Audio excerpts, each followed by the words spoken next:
Sony recently held their 2021 PlayStation Showcase, probably the last gaming event of the year, and it was pretty good, wasn't it? After another year being hit with pandemic restrictions, the gaming events calendar has been somewhat limited. A lot has taken place virtually or is pre-recorded and really lacked the oomph that the live shows of the past have had, or those uncomfortable, awkward, cringy moments that we all secretly love. This year's events for the most part have been disappointing, leaving us feeling a bit flat with not much to look forward to or much excitement. One of the only few standouts being Microsoft and their showings at E3 and Gamescom, where they showed a lot of games. But still, they didn't have enough to really blow us away and keep us talking about them for the days and weeks that followed. But then we came to the PlayStation Showcase, and in my humble opinion, it took this year's disappointing conferences and ended them on a high note. The show kicked off with an immediate surprise, a teaser for a ground-up remake of Knights of the Old Republic from Aspyr. Having never played the original game, this was an awesome surprise to see. Showing off Revan and iconic Star Wars music was a great way to kick off the show. It's raised a lot of hype for Star Wars fans and fans of Star Wars games. After Jedi Fallen Order, Star Wars fans have been craving a game to sink their teeth into. This is probably going to be it for them. Next we have Project Eve, which was a third-person action game which looked very similar to Bayonetta or Devil May Cry. It also had enemies which looked like Lovecraftian monsters and a giant starfish creature attacking a space station, which the protagonist fell from, so that's interesting. The gameplay looked fast, fun, engaging, and it had great looking visuals. It seems it's going to be a fun time when it comes out. Project Eve was followed up by Tiny Tina's Wonderland, which at first I thought was a Fat Princess remake or sequel, and I won't lie, a little bit disappointed we're not getting that, but that's neither here nor there. It looked fun, Borderlands-esque game, which I've never played, but this looks fun, maybe pick it up. The next thing we had was Forspoken, which is being produced by Square Enix. It looks like it's going to be a huge open world adventure game. It reminded me a lot of Infamous, with its big open world, the varying abilities and powers, with some cool looking ice and water effects in the game. It looks pretty cool gameplay wise, but one of the big takeaways for me was the beautiful looking world. It honestly looked phenomenal, with what looks to be huge cities, big mountain landscapes. It's a word I've used a lot already, but it did look fun. It's something that could be really engaging to play and explore. But it's coming out in spring next year, so hopefully we don't have to wait too long to see more on it, and it's one I'm genuinely excited to see more on. Next we had some Rainbow Six Extraction stuff. It didn't look great to me. It looked a bit meh, but I've never played Siege, so if you like that, you may enjoy this. To me, it just seems like an overly tactical Left 4 Dead, but the main thing I want to get from that one is to hold Ubisoft accountable. Then we found out that Alan Wake is getting a remaster for the PlayStation, which was a really nice surprise for me, as I missed out on the original releases when they were on Xbox back in the day, and unfortunately I didn't have a PC to play them, so I think this is an awesome release for people who didn't get to play them originally, who missed out on them. But this raises some interesting questions for me. Does this mean that other Remedy games like Quantum Break, that were Xbox exclusives, could be potentially getting a PlayStation release in the future? I guess time will tell. We then had arguably the biggest announcement of the night. GTA 5 remastered for PlayStation 5. From what we saw in this trailer, it doesn't seem like there's much of an improvement from the PS4. Same, but different. As much as I love GTA 5, it's becoming a bit of a piss take, this re-releasing the game. Is it going to be a completely new full price release? Considering it's a remaster of a remaster, it seems a bit dodgy if they do. And as well as that, there's other questions that need to be raised, like, is this focus on the money making element of GTA Online acting as a detriment to the future releases? I know they're releasing content for GTA Online and it seems to be okay, but this sheer focus on GTA Online, is it affecting future titles? Or the fact that Red Dead 2 was such a well received game, and in my opinion one of the best games on the PS4 and Xbox at the time, should that give us hope? And if the game isn't a free update, better the quality of life, like the loading times and that, is there much of a point in people getting this? Especially with the backwards compatibility elements on the new consoles. What's the need for it? I mean, if it added some sort of story DLC to entice people to get this new edition, why would you pay full price again for GTA 5? It's been out nearly 10 years at this stage, 8 years at this stage, so where's the incentive to buy it again? I mean, people love GTA 5, but people want a new game now. So it's going to be interesting to see how they deal with this. Again, if you know if it's going to be a free release or upgrade, please let me know. Let me know your thoughts on GTA. I'm interested to see what people think on this. Then we had a new trailer for Ghostwire Tokyo after its reveal last year. At first I thought this could have been like an MCU Disney Plus show set in Tokyo during the snap, but alas, we won't be getting that. But outside it looks like it could be an interesting experience with the first person view and the vibrant looking city and the cool monsters. Seems like it could be a good time. I'm looking forward to seeing more. Guardians of the Galaxy was up next. I don't really know much about the Guardians outside of the MCU films, so any of the characters we saw, I have no idea who they are or their potential story implications in the game. But it seems like it could be fun. I think if they manage to capture the vibe and feel of the MCU characters and translate that to the game characters, we could have a really good fun game on our hands because the films work, so why shouldn't the game?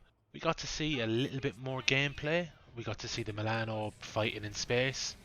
I think if they can make that captivating and engaging, we could potentially have a really good game on our hands. Maybe something to match SpiderMan PS4, we don't know. It's out soon in October, so we don't have too long to wait. I'm interested to see more and see what happens with it, but yeah, what's not to like about the Guardians? Hunt, the Vampire Battle Royale. Don't really care about this if I'm being honest. I'm over the Battle Royales. I mean, if you're excited, that's great, but it did absolutely nothing for me. Hopefully it turns out to be good, but yeah, it's not one I'm interested in playing at all, but here's hoping it's good. And then there was Deathloop. Honestly, if you haven't seen anything on this game, where have you been? We've been seeing trailers for this for what feels like years now. It feels like a constant loop with Deathloop. But to be fair, the game looks really, really cool and interesting. It's a really interesting concept, first person shooter with the time looping mechanic. It's going to be really interesting to see how that ties into the game, how you have to kill these 8 targets and how the loops affect it, and you know that typical timey-wimey stuff. But it looks good. I'm really excited to play it when it comes out. It's out soon. So yeah, we won't be able to see any more Deathloop trailers. We'll actually be able to play the game soon. By God, I can't wait. Kid Amnesia Exhibition was up next, which is an interactive experience from Radiohead and Epic to tie into Radiohead's upcoming album release. It's apparently an upside down digital analog universe created from original artwork and recordings. Based on what Epic has done in Fortnite with its musical events, it could be a rather interesting experience, although I'm intrigued to see what an upside down digital analog universe is, so something to keep an eye on. The last thing we saw before the first party studios came out was a game called Chia, which is inspired by New Caledonia. It's a game that appears to be inspired by the likes of Wind Waker and Breath of the Wild, with a unique cartoon type art style and design. It looked pretty cute from the trailer, but it opened up with the characters playing the ukulele, which gave me flashbacks to The Last of Us 2. We can only hope this game has the same amount of equal gruesome bloody murder. But bad jokes aside, it looks really cool. It seems like it's going to be another large open world with lots of different areas and locations to visit, from small villages to cities to swamps to the oceans to mountains. It seems really cool and engaging to play in. You get to take control of animals, which would be very interesting to see how that plays into the gameplay and the story of it all. But it looks like there's also a mythological element to it with some of the monsters that you get to see, like gods, sort of like a Moana sort of vibe to it all. And it ended with the ability to pet a crab. Who doesn't want to pet a crab? And what a way to end your trailer. But it looks cute and fun. It looks like it could be a good time, but I look forward to seeing more. We then came to the first party studios and their games. The first thing we got to see was an announcement showing that Uncharted 4 and The Lost Legacy were getting a remaster for the PS5 and being ported to PC. Again, similar to the GTA 5, this remaster raises a question: is it going to be a brand new release, or is it just going to be an upgrade for those who own it? Again, it's hard to justify getting people to pay full price for slightly updated graphics, considering Uncharted 4 was one of the best looking games on the PS4, as well as Lost Legacy, both fantastic looking games. Is it worth paying full price for slightly better load times? I don't know. I don't think so personally, but if graphics are your thing, then What's to stop you? We also got a trailer from Polyphony Digital. They showed us the next Gran Turismo game, Gran Turismo 7, and again, it looked really cool. The graphics look phenomenal, similar to what Microsoft showed with Forza, and it's more simulation racing, so what's not to like? The details on the cars looked amazing, looked like it'd be good fun. I'm not really one big one for the racing games, but you know, they look good. We then had a trailer that started with the Insomniac logo appearing on screen, which made most of us think we were going to see a Spider-Man trailer. But it wasn't to be. Instead, we were treated to another Marvel character. In what was a great surprise, we got a trailer for a Wolverine game. Wolverine in his own game from Insomniac. What is that? Such a fantastic surprise. And again, the brain cogs start going immediately. Will this game eventually tie into Spider-Man at some stage? What type of game will it be? Will it be an open world game? Will it be a linear story driven experience? Will it be set in one location? Will it be New York? Will it be somewhere else? Will it be in Canada? You know, who knows? But the other question is as well, will we see more X-Men characters? Will maybe the Hulk make an appearance, them having connections in the comics? As announcement trailers go, this is a pretty awesome one. Very minimalistic. Obviously, it's only being announced, so it's a long time before the game gets released, but it's certainly made people excited for an Insomniac Wolverine game, and I can't wait to see more. Insomniac weren't finished with the Wolverine announcement. We then got a first look at Spider-Man 2. Although at the very start of the trailer, when the lightning hits the lamppost, did anyone else think it was going to be an infamous sequel? Or was it just me? I'll hold my hands up if it was, but I don't think I'm the only one. We then hear a voiceover who everyone believes is Craven, and we get to see the two Spider-Men fighting together, Peter and Miles, with new upgraded suits looking so good on the next gen. And we also get our first look at Venom, who's being voiced by Tony Todd. Venom looks so good from the brief snippet we see, and I just can't wait to see how that plays into the story. But another thing I can't wait to see is how combining the two Spider-Men into the one game will work. What new interesting gameplay mechanics will it give? What new improvements will be made to the gameplay? You know, will we see new and expanded areas? Will we get to go to Queens, to the Bronx? There's so much that could be potentially done on the next system as it is exclusive on PS5. You know, what new villains will we see? Will Green Goblin eventually come into the fray? Will Carnage appear? Will the appearance of Venom as well? Will they do that route? You know, will we see more Spider-Men? For maybe a Spider-Gwen? You know, will we see other Marvel characters? Maybe Fantastic Four, Daredevil? Well, maybe even Wolverine make his first appearance there? And the final bit we got was a 2023 release date, which I cannot wait for. God, I can't wait for Spider-Man. Spider-Man 1 was so awesome. I cannot wait to see how Miles and Peter work in this next game. It's going to be so good, hopefully. Can't wait. Bring on Spider-Man. It's going to be awesome. Even after the first trailer for Spider-Man 2, we weren't finished. We then came to the final reveal of the evening. Most people waiting in anticipation to see that Greek god of war with that magnificent beard, and their wishes were answered. The trailer gave us a great insight to what this new game would be and what the story is going to do. We see an older Atreus and an older Kratos, who has more grey in his magnificent beard. Atreus appears carrying a deer on his shoulder, but the way he appears, it looks like he's adorning the horns that Loki has on his helm. A potential sign that Atreus is embracing his inner Loki? We learn that Fimbulwinter is ending, and with that, Ragnarok and war are approaching. Freya appears, and we see the ending of the first game is not being brushed over. Freya is going to play a big part in this game, and she is looking for her revenge. We see the harshness of Fimbulwinter. It's evident with the lake from Nine being frozen over, and no longer are we boating everywhere. We've got sled dogs. Or wolves, I don't know, they could be wolves, the dogs, I don't know. But sure, look, we're sledding. We see more of the worlds and places we could be visiting, with what seems to be populated villages, which is going to be pretty awesome to explore. We see returning dwarves Brock and Sindri, and some new interesting characters and enemies. We end up hearing Thor in the trailer as well, and we discover that Kratos and Atreus are going looking for Tyr, the Norse god of war, which is going to create a very interesting dynamic, how the two gods of war interplay and interact and see how they get along. But the trailer finishes with the reveal of a new character, apparently a giant, called Angrboda. I've probably butchered that pronunciation, but I'm not Norse, so do I get away with it? But anyway, the PlayStation blog gave us some more information as well, which it makes this game sound even better. Apparently we're going to be able to explore all 9 realms. And the ones that we visited before are going to have new and expanded areas to explore. But as well, we're going to see the effect Fimbulwinter has had on all 9 realms. So how Muspelheim is going to be affected by Fimbulwinter. How, you know, all these worlds we've experienced before are going to have new areas and how they've changed because of the actions of the first game. Apparently as well, there's going to be new player expressiveness in what gear Kratos can be equipped with. So that's going to be interesting to mix and match all them sort of things again. Apparently there's going to be deeper combat with evolved gameplay. And this evolved gameplay is going to play a big part with Atreus as well. And apparently it's going to be added verticality as well, which we see in the trailer where Kratos flings his blades of chaos up and pulls himself up to attack an enemy. We also learned that this game is going to be the conclusion of the Norse saga.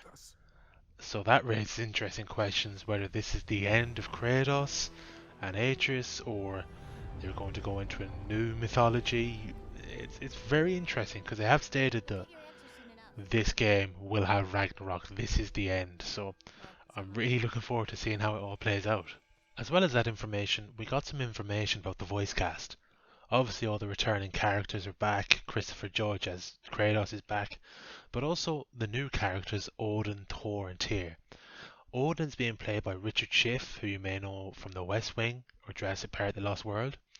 Thor is being played by Ryan Hurst, who you may know as Opie of Sons of Anarchy.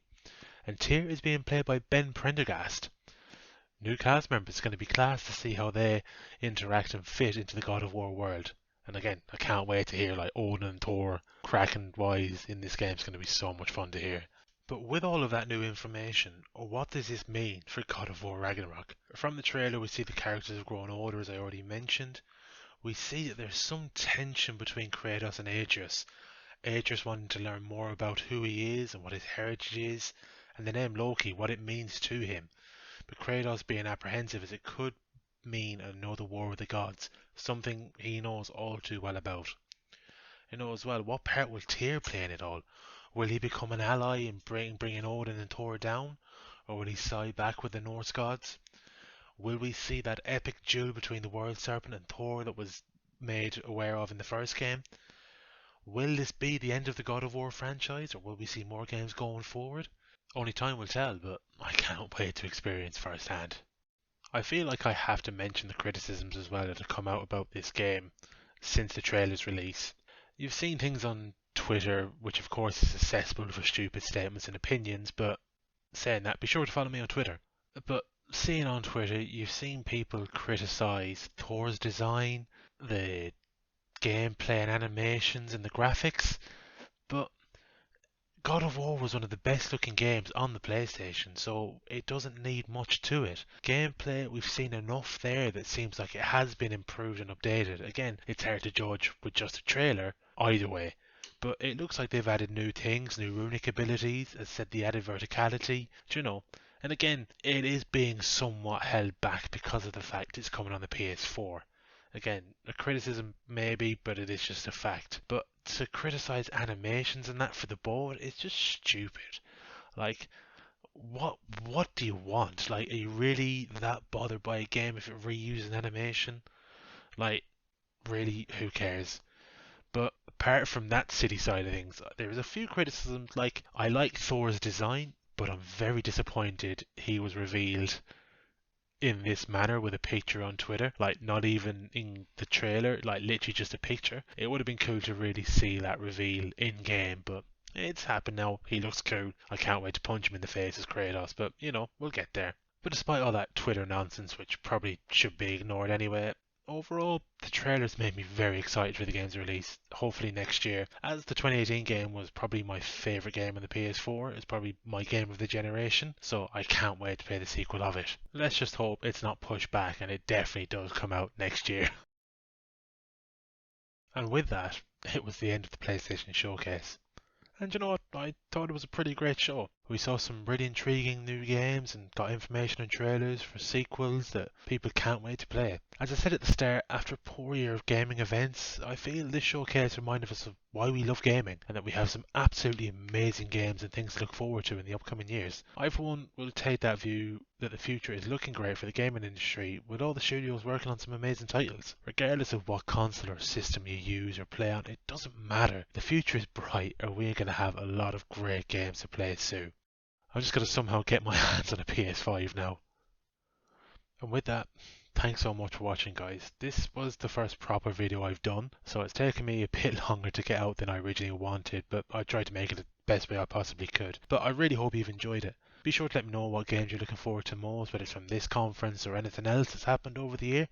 Feel free to let me know in the comments below. Just, if you have enjoyed the video and you want to see more, please like and subscribe. It'd be very much appreciated. Just heads up as well, I also stream on Twitch most nights, so there's a link in the description below. If you want to come over and say hello, by all means do, you'd be more than welcome. But yeah, I could be live right now once you finish this video, so click the link, come over, maybe say hello.